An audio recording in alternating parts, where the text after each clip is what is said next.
Sois le bienvenu. On se retrouve aujourd'hui pour parler du théorème de la limite monotone. L'énoncé de ce théorème est très simple. Si je prends une suite réelle croissante, qui est majorée, alors cette suite converge.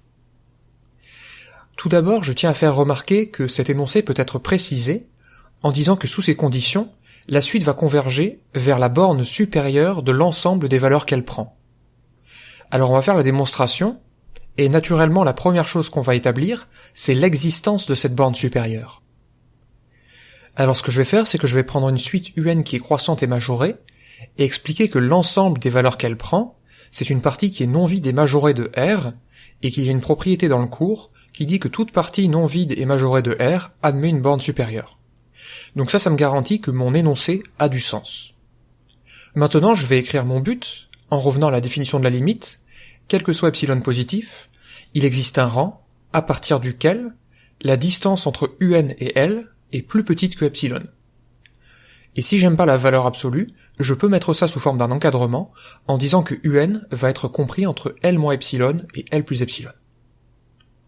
Alors puisque mon but est de démontrer une affirmation qui commence par quel que soit, je vais prendre epsilon strictement positif.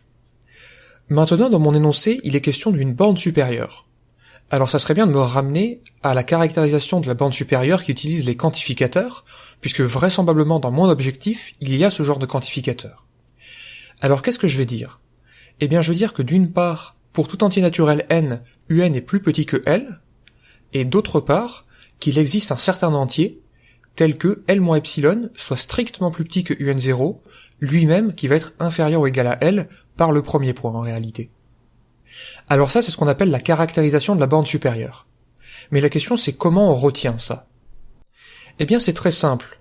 Il suffit de se souvenir que la borne supérieure, c'est le plus petit des majorants. En réalité, le fait que la borne supérieure soit un majorant, c'est exactement ma première ligne, que j'appelle étoile ici. Et en disant que c'est le plus petit, eh bien ça veut dire que si je prends un nombre qui est inférieur à L strictement, alors il ne peut pas être un majorant.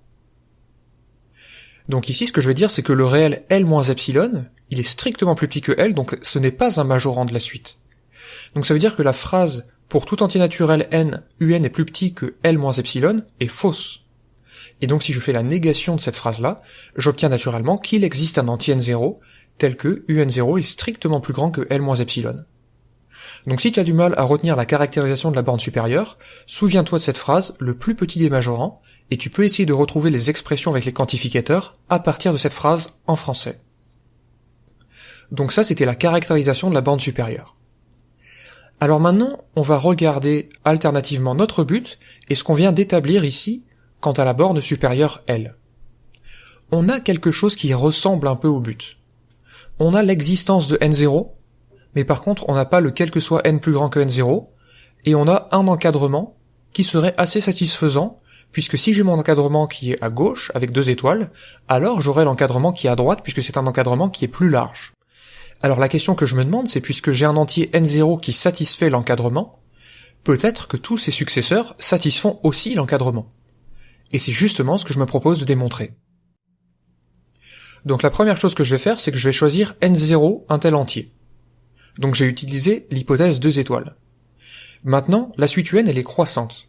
Donc en particulier, pour tout entier n qui est plus grand que n0, je vais avoir UN qui est plus grand que n0.